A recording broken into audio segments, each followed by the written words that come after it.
What's up, everybody? Welcome to DFS by the Numbers. This is my full card quick picks for UFC Rio Rancho.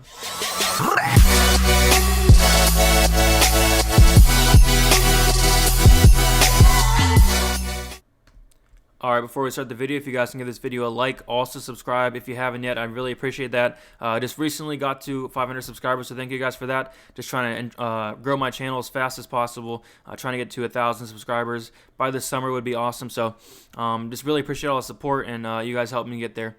But yeah, I just want to do a quick picks here for the full card, and also give out some of my bets that I'm doing already, and then some stuff that I'm looking at as well. So we'll start at the bottom of the card with Mark De La Rosa versus Roland Paiva. Paiva's a minus 235 favorite. Don't really necessarily agree with that line. I think this could get close.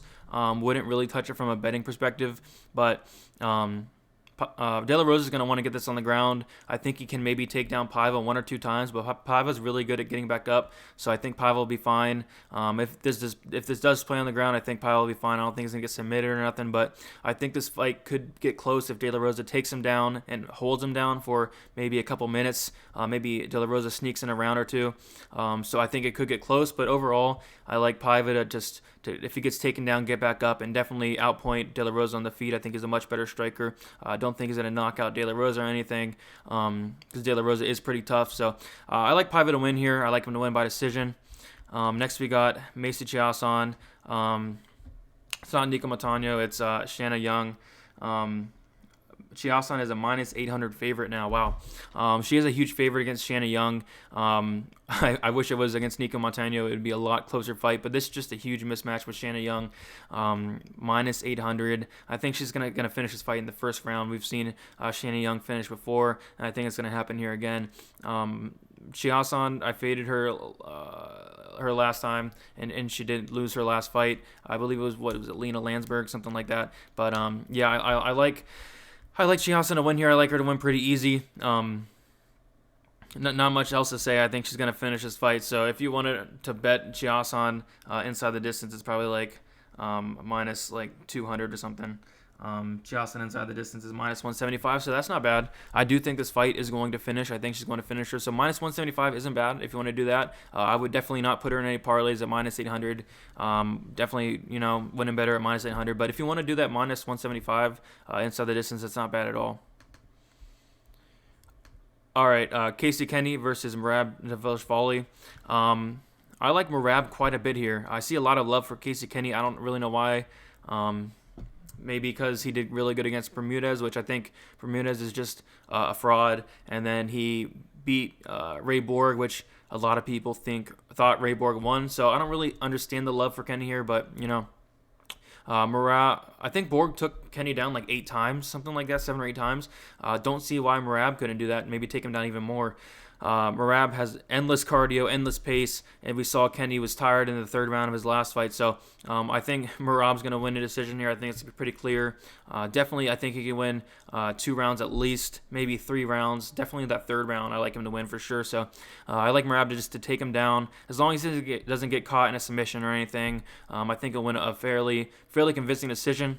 And Merab is a minus 160 favorite. I think there's a lot of value in that line. I don't know why people are betting KENNEY. Maybe because he looked good against Bermudez, which I think is a fraud, or maybe because he beat Ray Borg, which is really close fight that he maybe didn't even win. But I think Merab should have no problem. I think Merab got like 11 takedowns a couple fights ago, so I think he can get somewhere around there in this fight. But yeah, I like Merab quite a bit. Definitely looking at betting him, especially at those odds. And yeah, I like Merab to win by decision. Devin Clark versus Daquan Townsend. This wasn't the main card. Luckily, they took it off the main card. Yeah, I like Devin Clark here to win a pretty boring decision. I think Clark can take him down, hold him down there all round. We've seen if Townsend gets taken down, he's probably not going to get ground and pounded. I don't think Clark's going to finish the fight. Townsend's good at holding their arms and not letting them get anything off, really. So, but he does not have a get-up game. He's not going to get up, so I think Clark can take him down, just wear on him all around, and make it a pretty convincing decision, 30-27, maybe 30-26. I don't know why Townsend's in the UFC. Clark is like a minus 300 favorite, so I definitely think he's parlayable. You just got to worry about that chin. If he comes out here and tries to strike with Townsend, then he could get knocked out. But yeah, I like Devin Clark. I have him in a couple parlays, but just gotta be aware of that chin. If he comes out here and tries to stand with Townsend, Townsend does have power. He can win, but if he comes out here with the right game plan, takes Townsend down, Townsend doesn't have any takedown defense, any get-up game, I think he can win a 30-27, 30-26 victory. John Dodson versus Nathaniel Wood. This fight is actually closer than I think a lot of people are expecting it to be. Wood is like 3-0 in the UFC with 3 finishes, all by submission. Dawson's not going to get submitted here. Dodson has really good wrestling. Wood's never faced anybody with Dodson's wrestling. I do think this is going to be a pretty boring fight. We know how Dodson fights, running away a lot of the fight. But I do think that can actually play in his favor. Don't see Wood taking him down, and I think that's what Wood wants to do in most of his fights. So I think this could get a little iffy for people betting on Wood. And if anything, I honestly, I don't want to, but if anything, I'd probably bet Dodson because, like I said, Wood is only won by submission in his 3 fights, and I think Dodson can maybe outpoint him, maybe land a hard shot. We've seen Wood rock before in a fight. Dodson does have good power. It's pretty much a stay away fight for me from a betting perspective, but I just see Dodson running away, not landing much. Maybe Wood landing a little bit more than Dodson. Definitely, I see a split decision, maybe something controversial. Give me Nathaniel Wood to win a very, very close split decision. Boring fight, nothing too exciting. Talk about exciting here. We got Jim Miller versus Scott Holtzman. 5 of the last 5 Jim Miller fights have ended in the first round. I think it can end in the first round here. Holtzman throws some heat, but just got to worry about Jim Miller submitting him here. I think if his takedown defense holds up, I don't see a problem with him knocking out Jim Miller here. So I like Holtzman to win here. With the knockout in the first round. The only thing is, just if he can stop those takedowns from Miller, Miller's going to want to get this to the ground, especially if he's getting hurt on the feet, which I think he will. But if he can stop those takedowns, I think he can definitely get a finish in the first round. If Miller's able to take Holtzman down, it could get a little iffy for people that are on Holtzman. But if I was to bet this fight, I would bet the fight does not go to decision. It's at like minus 150 now. I think that line is absolutely insane. So if you're looking for some great value, minus 150, fight does not go to decision. That's just crazy because Jim Miller's last 5 fights have ended in the first round, and Holtzman throws really hard. I think he can knock him out, or I think Miller can possibly take him down and get a submission. But if I was to bet anything, it would definitely be that. All right, we're getting into the main card now. Landa Venata versus Yancy Medeiros. This fight is hard to call. I think it's a pick'em, or it was a pick'em. Now they got Venata minus 120, Medeiros plus 120. Yeah, plus 100. I think Venata is going to come out here in the first round, try to take Medeiros' head off. This could be possible fight of the night. I think Venata can. If he gets out of the first round, I definitely favor Medeiros. We've seen Venata definitely get worse and worse as the fight goes on. If he gets out of the first round, if there's a live betting situation, that's where I would definitely go and bet Medeiros. I think if this does get out of the first round, Medeiros is going to take over the second and the third, maybe even get a late round finish. But I definitely think it's first round or bust for Venata. So maybe if you want to, bet Venata in the first round, hedge it with a Medeiros in the third round, something like that. But overall, it's probably a stay-away fight for the most part, honestly. If anything, I'd maybe bet the fight does not go to decision. It's like minus 150 right now. So I'm going to pick Landa Venata. It's his hometown. Come out here. We've seen Medeiros knocked out twice in a row. I think it's going to be 3 times here. And yeah, I'm going to pick him to get the knockout in his hometown. He seems confident in interviews. He said he's going to put on a huge show here. Definitely fight of the night potential, and I think someone's going down. And I think that someone's going to be Medeiros in his third. Going to get knocked out 3 times in a row here. So give me Venata via knockout.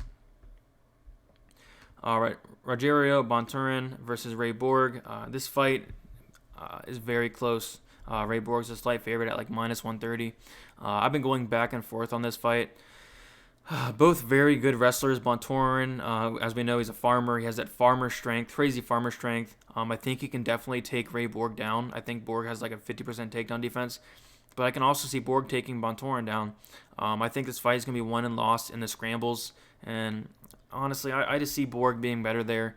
If this does play on the feet, which it might for a little bit, I see Bontorin being the heavier hitter. Maybe a little bit better on the feet overall. But this fight is as close as it gets. Definitely stay away from a betting perspective. Yeah, I'm gonna go with Borg. I'm gonna lean with the experience here, but Bontorin is no scrub. He's 15-1.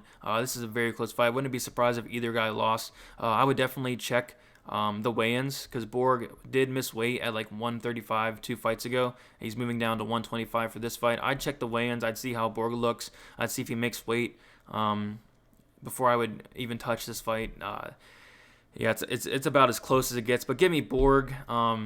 I think he can wear down Bontorin throughout the fight, maybe make Bontorin tired in the third round, just really wear on him, win that third round. So definitely see it being a close fight, maybe a split decision, something like that. So give me Borg. Not really confident in that at all, but, I'm just going to lean with the experience here. All right, Brock Weaver versus Kazula Vargas. This fight is kind of tough for me to call. Brock Weaver, I feel like, is going to come out here and try to bang. I don't know why I feel that way because he does that in a lot of fights. He comes out here and tries to bang with people. If he does that in this fight, I think he could possibly get knocked out. We saw last week. I feel like I'm getting that Morono Juan Adams vibe from last week. Where all Juan Adams and Morono had to do was take their opponent down. They had no ground game, but instead they wanted to stand and bang for a little bit. And I think I'm getting that vibe here. Vargas hits very hard. And I see a lot of love for Weaver. I mean, he has the easy path to victory here. Take him down. But the question is he going to take him down? You can't fight for these guys. So you don't know what they're going to do. But I'm going to pick Vargas here. I think Weaver's going to come out here and try to stand and bang with them, or I think there's going to be a point in the fight where they come out here and start swinging, and Vargas hits very hard. He's very powerful, and that's Vargas' only path to victory is getting a knockout here. It's very hard. He has nothing on the ground for Weaver. If Weaver takes him down, he can hold him there all round. That's an easy path to victory for Weaver. For some reason, I just think Weaver's going to stand and bang with him for a little bit, and I think that'll be just enough for Vargas to definitely land something hard and hurt Weaver. Vargas is also from Mexico, so home country there. So but this is a close fight. Honestly, Weaver should probably win, but I'm just going to go with Vargas. I think we're going to see maybe some bad fight IQ by Weaver, just like we did last week with Juan Adams, Morono, etc. So I think there's going to be a point in the fight where they do stand and bang, and I'm going to lean with the guy that hits much harder and is much better on the feet. Montana De La Rosa versus Mara Romela Barella. Not a fight I really like. I think they're both going to try to get takedowns, but they're not really the best wrestlers. I think Montana De La Rosa can possibly finish Barella here. We saw Barella get finished the last fight. She is kind of chinny, But overall, I see Montana De La Rosa probably landing a takedown, maybe controlling her. If she can stop the takedowns, I think she definitely has the advantage on the feet, maybe get a knockout. Definitely not a fight I'm interested in, but I'm definitely leaning with De La Rosa here. I want nothing to do with Barella. All right, and then we got the co-main event, which I don't really understand why this is the co-main event, but Pereira is a fun guy to watch. Diego Sanchez versus Michel Pereira. Now this line really, really interests me. It really interests me because they got Pereira at minus 160. If Pereira didn't pull that stunt against Tristan Connolly, I think he would definitely be like a minus 300, minus 400 favorite here. But he did pull that stunt. There was rumors going around that he had a bad weight cut. So you probably shouldn't have been out there doing backflips and somersaults and flying knees and you name it. But I think he's going to take this fight a little more seriously. Probably not, but maybe a little bit more serious than he did last fight. I think we're still going to see those backflips, those flying knees, all that. We're still going to see that. That's his style. But I did think before him coming into the UFC and knocking out Dana Roberts, I did think he was kind of a fraud. I thought he was knocking out Cans, which he pretty much was. And then I picked Roberts to beat him, and he ended up knocking out Roberts. So maybe this guy's the real deal.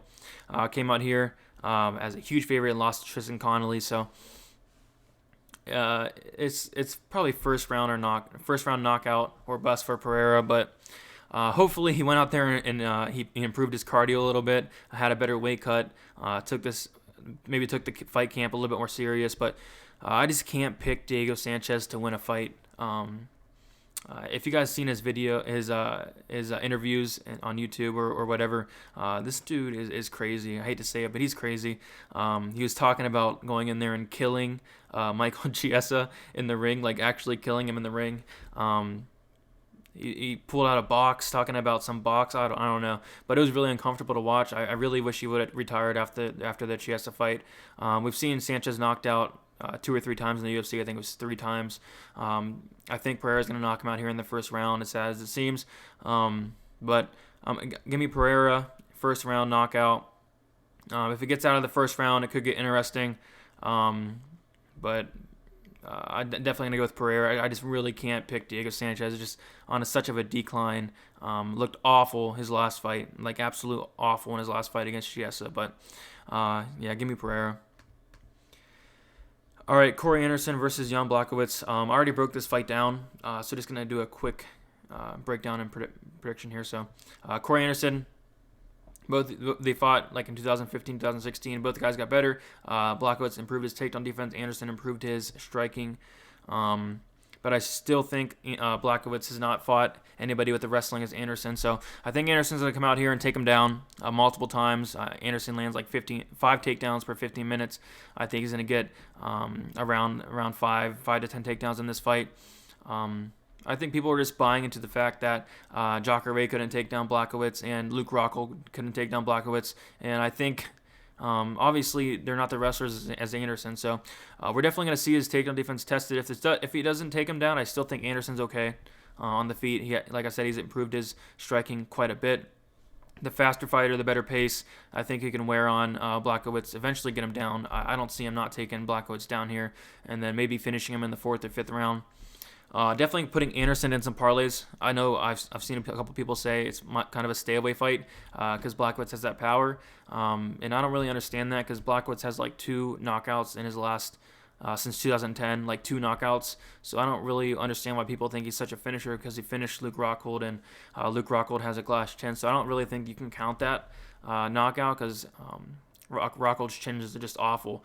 Anderson is a little bit chinny, but nobody compares to Luke Rockhold's chin. So I think Anderson will be fine, honestly, striking, takedown-wise. I like him to win. I was looking at betting him to win by decision, but also maybe bet him to win in like the 5th or 4th round. But I think the decision prop is probably the safer option there because I do think he probably is going to win by decision. Blachowicz is pretty tough. He's pretty tough. He doesn't get finished much, if any. I don't remember. Maybe he got finished once. But Anderson to win inside the distance is plus 185, and Anderson to win by decision is plus 165. Wow. I really like that. I might definitely take a stab at that plus 165. So, all right, guys, those were my quick picks. Hopefully, I get a full card breakdown and predictions out here for you guys maybe next week. But I do like this quick picks video, just nice and short. I know people don't really like watching 1.5 hour, 2 hour long videos. I know I don't. So nothing wrong with a quick picks video. Let me know if you guys like that idea of a quick picks video or if you guys like the more in-depth breakdown, which I can do that as well. Make sure you guys give this video a like if you enjoyed it. Also subscribe if you haven't yet. Just like I said, trying to grow my channel as much as possible. Thank you for all the support and yeah, good luck this weekend with all your bets.